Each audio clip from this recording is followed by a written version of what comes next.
ఎవరి గురించి చెప్పే అవసరం లేదు మనము నేను తెలంగాణ బిడ్డను, నేను కేసీఆర్ బిడ్డను, నేను తప్పు చేసే ప్రసక్తే లేదు.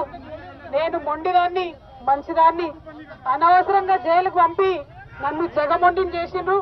ఇంకా ప్రజాక్షేత్రంలో గట్టిగా పనిచేస్తాం, కమిట్మెంట్ తో పనిచేస్తాం, అందరితో కూడా నిలబడి ఉంటామని తెలియజేస్తున్నాం. They were always tough. We are fighters. We will fight it out legally. We will fight it out politically. We were always tough.